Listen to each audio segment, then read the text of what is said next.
Good morning from Beer. Just look at the sunrise and the view.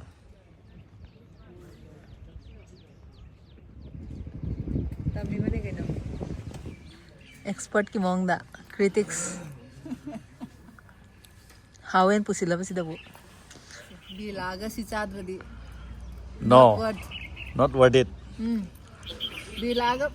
fly tawdras worth hoy. Bilaga si Chadradi oh. Oh,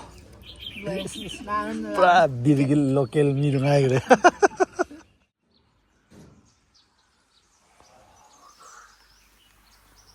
Hello guys, welcome back to Flying Babas another vlog.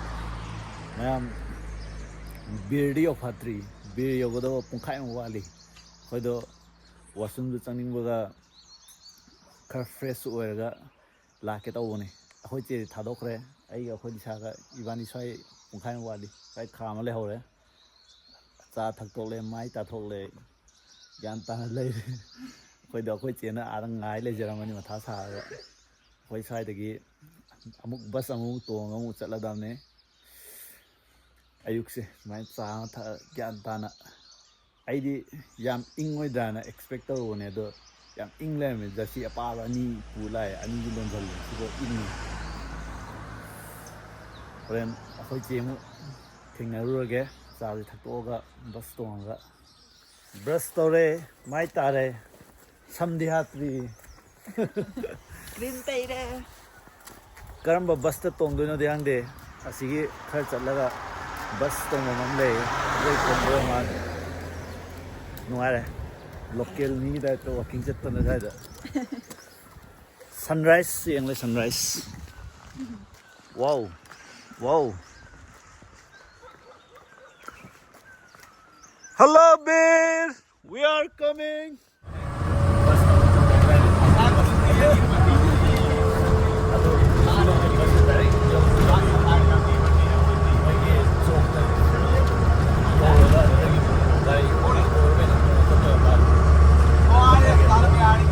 चौक तमो थादा बिरमले बीर चौक ता कोई taxi तोंदर है इबानी खता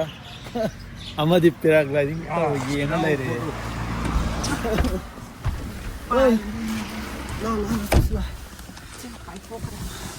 पाइथो दे आने थाम चलो बीर colony कहाँ से है धर्मशाला धर्मशाला नहीं मणिपुर से मणिपुर दिल्ली से आया घूमने आया हाँ घुमा देंगे टैक्सी में हाँ घुमा दो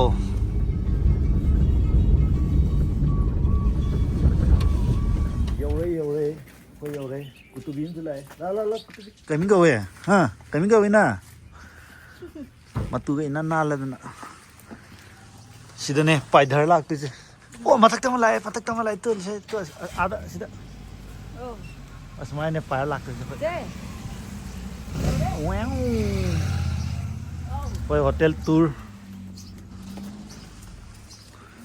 पोस्ता साली सरा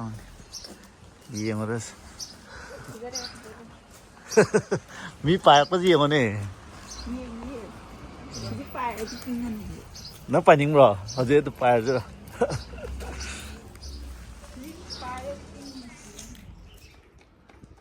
Si makom sa check in tawri.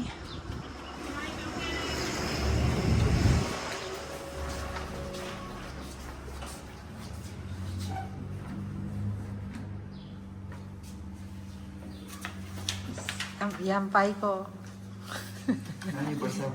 training cao muốn này nè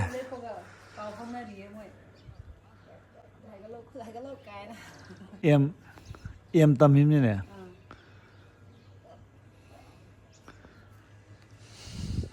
aza room changa sila where is our room this one 105 जगह दे मसाना ले सीखा कि ना तना मैं जगह जे Pura singdo ole udra. हाँ wow wow रूम सिले रहे वॉशरूम सिले रहे ꯖꯥꯔꯦ ꯖꯥꯔꯦ ꯑꯗꯨꯗꯤ ꯅꯪꯗꯤ ꯄꯣꯁ ꯇꯥꯔꯦ ꯂꯤꯁꯥ ꯉꯁꯤ ꯅꯣꯡꯃꯒꯤ ꯕ꯭ꯔꯦꯛꯐꯥꯁ ꯃꯥꯏ ꯑꯦꯁꯤꯌꯟ ꯕꯣꯜꯒꯤ ꯌꯦꯔꯨꯝ ꯍꯥꯏꯇꯥꯔꯦ ꯂꯧꯊꯣꯛꯂꯣ ꯌꯥꯅꯤꯌꯦ ꯑꯁ ꯚ꯭ꯌꯨꯁꯤꯗꯤ ꯐꯖꯔꯦ ꯃꯌꯥꯝ ꯁ꯭ꯋꯥꯏꯗ ꯄꯦꯔꯥꯁꯨꯠ ꯂꯥꯛꯇꯕꯗ ꯉꯥꯏꯔꯦ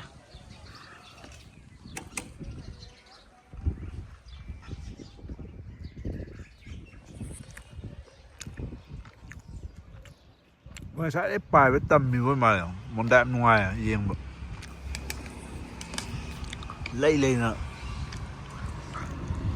ꯁ꯭ꯋꯥꯏꯗ ꯏꯕꯥꯅꯤ ꯌꯦꯔꯨꯝ ꯆꯥꯕꯗ ꯁꯨꯝ ꯌꯥꯝꯖꯜꯂꯛꯂꯦ ꯌꯦꯔꯨꯝ ꯑꯅꯤ ꯁꯨꯖꯜꯂꯛꯑꯦ ꯑꯗꯨꯏ ꯅꯨꯄꯥꯁꯤꯁꯨ ꯂꯦꯡꯉꯣ ꯋꯥꯛꯀꯤꯡ ꯆꯠꯂꯤ ꯃꯥꯅ ꯑꯣꯖꯥꯔ ꯀꯩꯅꯣ ꯈꯪꯗꯦ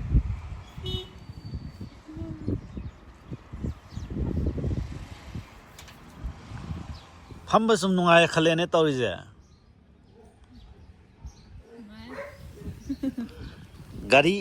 ꯒꯥꯔꯤ ꯂꯥꯛꯄ ꯉꯥꯏꯔꯁꯤꯅꯦ ꯒꯥꯔꯤ ꯁ꯭ꯀꯨꯇꯤ 2 ꯀꯧꯈ꯭ꯔꯦ ꯁ꯭ꯀꯨꯇꯤ ꯑꯃꯗ ꯑꯩꯈꯣꯏ 3 ꯅꯝꯁꯟꯒꯦ ꯇꯧꯕꯅꯤ ꯆꯂꯥꯟ ꯀꯛꯀꯅꯤꯅ ꯌꯥꯔꯛꯇ꯭ꯔꯦ ꯁ꯭ꯀꯨꯇꯤ 2 ꯂꯧꯔꯒ ꯑꯩꯅ ꯑꯃ ꯊꯧꯔꯅꯤ ꯑꯩꯈꯣꯏ ꯂꯤꯁꯥꯅ ꯑꯃ ꯊꯧꯔꯅꯤ ꯅꯪ ꯀꯅꯥꯏꯗ ꯇꯣꯡꯗꯣꯏꯅꯣ ꯑꯩꯈꯣꯏ ꯃꯤꯁꯅ ꯊꯧꯔꯅꯤ ꯅꯪ ꯀꯅꯥꯗ ꯇꯣꯡꯗꯣꯏꯅꯣ ꯑꯩ ꯇꯥꯃꯣꯏꯗ ꯇꯣꯡꯗꯣꯏꯅꯦ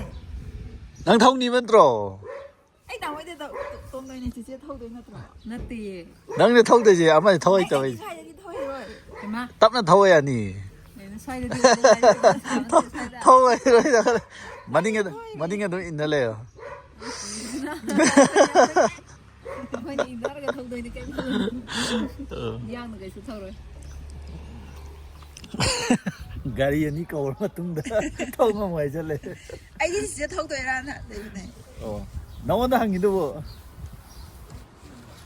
ꯐꯔꯦ ꯊꯧꯒꯥꯏꯌꯣ ꯂꯝꯄꯥꯛꯇ ꯑꯣꯏꯒꯦꯔꯥ ꯑꯃ ꯑꯣꯏꯒꯦꯔꯥ ꯒꯥꯔꯤ ꯌꯧꯁꯜꯂꯦ ꯚꯤꯗꯤꯑꯣ ꯅꯝꯃꯒꯦ ꯒꯥꯔꯤꯒꯤ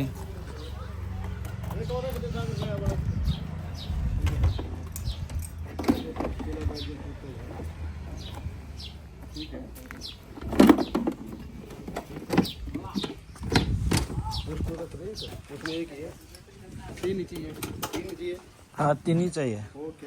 अपन 3 है फालतू में एक गाड़ी 3 में बेच सकता तो आराम से जाना था चलो भाई फ्रेंडो घर जाओ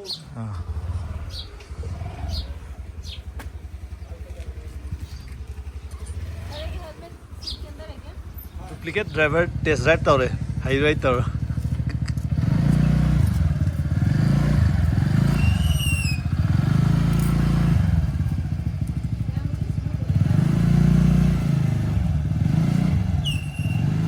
असी थौरो ना हाईवे थौरोसी तौरबाइदुने माइ गावरदि यार थौरोसी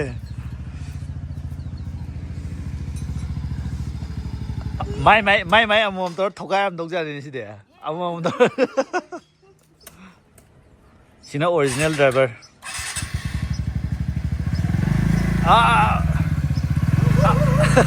आप म्यांमार दे नेलकने बीर ड्राइवर होना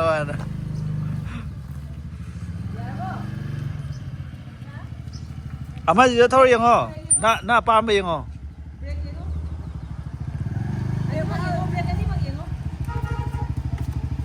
चप चप फारे से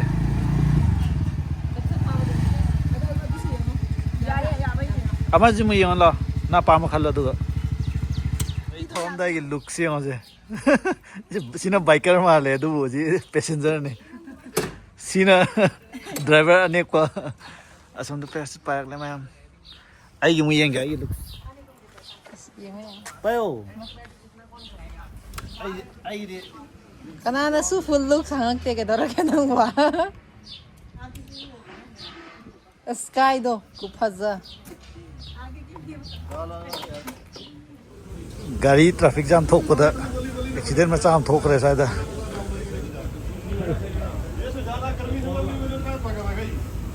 तौरीबा लीलाज गाड़ी मचा ngakang jida ai thong hai ba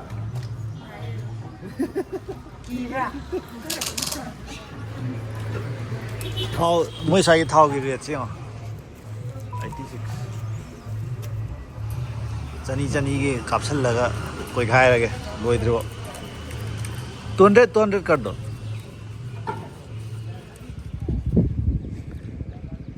Tarak पे सिंजे तभी मैंने कहना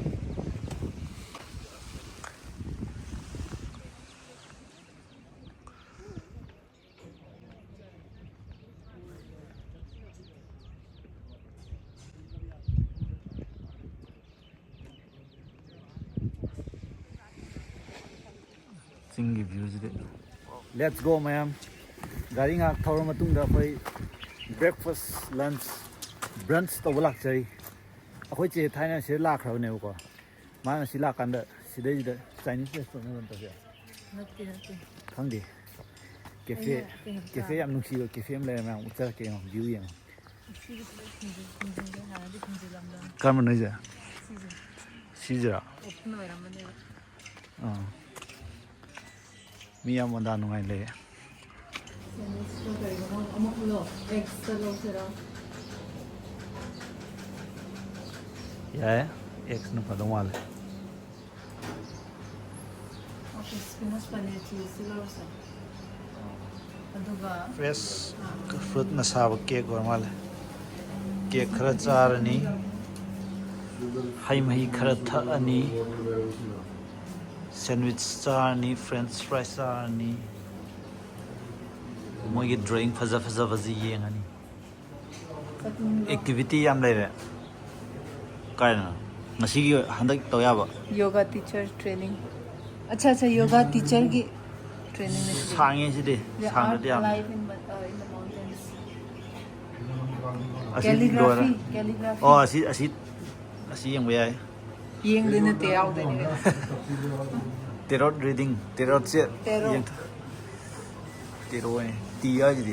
या हाय द डीप लिसनिंग कनो डीप लिसनिंग है ना नेचर के गीता दे माने से गोगी वो कोलर लेफ्ट ट्रेन आई का से हम ले मैंगो टेस्ट था रे वाओ चे वीडियो ना मोद दी चाहे आग लगे बस्ती में बाबत रहता मस्ती में अतकता ये नो अतकता 오 아니 यार तुम आप का अंदर 뭐게 셰프나 तबसे को पेन रेने नंगना कइनोबा अरा खुदिंग या नो नो जगह एक्सप्लोर तौगे लेतना ममांग सिर लाए न सिरों पुसलिजे सिमु नुंगाइबे लेत्रे कनो सिउ नुंगाइबा लेत्रे नुंगाइबे लेत्रे सि चाबा लाइने तसेंगना तसेंगना सिजने याम हावरे आई बाइट लोगे आई रिव्यू पे के रिव्यू सिजे ऑबरजीन सैंडविच है बा कइनोने बैंगन ब्रिंजल की सैंडविच very tasty 정말래 खतंग लवो मा 정말래 होइगनी अरे कुछ तो बोलो भाई एक्सपर्ट की मोंगदा क्रिटिक्स हावेन पुसिलाबसिदबो हमारे दोनों हायरो बोलो की टाइप ता फीलिंग दो मनंग द चीज यावे महत्ता ब्रिंजल दना ओइना स्लाइड मेल तवे मेल तो ड्र लाइने बा और चीज की फ्लेवर की महत्ता हजी ब्रिंजल की फ्लेवर तो डार्क लागा दर्द खावनरा बदने मसाला ट्विस्ट ना कोना तक ना लाए तार हावने हे पाले हाउट्रा सिचाबा मुक्का लाको यारी हा अतै दिया रे नंग मु रिव्यू पिरोसे ओनली खुआओ रिव्यू कई पिदेनो अमुक चाबदा हावमन गिदना नहान दो अमुक चाबा नंगद्रबा थनद्रबा अमुक लाइसिनी सीजने के मेन हाइलाइट से बिलागा सी चाद्रदी नो नॉट वर्थ इट बिलागा फ्लाई तौद्रस वर्थ होय बिला सी चाद्रदी ओ ओ पूरा बिरगी लोकल मी रुंगाय गरे सी यंग ब्रिंजल ने होसे brinjal tomato fish like brinjal lu kai ra ga direct lan pai thol ko de haw ji ibe mam tang di saw de nang ba taste to te french fries taste to ga ro de french fries how te ro wow hay nung so nang wow tang hai ro mayo du ko lo bread review pi ro de bread ki ga bread ki review pi ro butter si di wow how raw to ba kamay na how is adu ba how di si ka yam how naman yun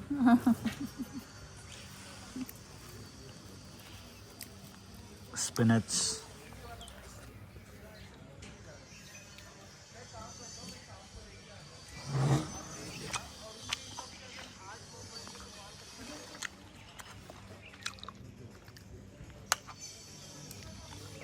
KFC ki naman tama mango season namang lakpe yari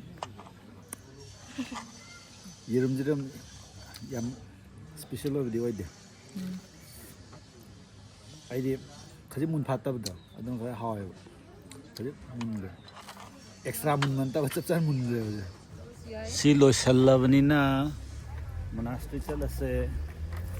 아니 이게 룩싱 yun na sang Let's go 찍보다 가다이 찰리베나 나바니 achikpa thugay ba mamang lakan da soy jungle ne ko chilei mi ma kon gari ma kon ma chena mota de Maharavi vibes hai gum da Uchan vibes Maharavi vibes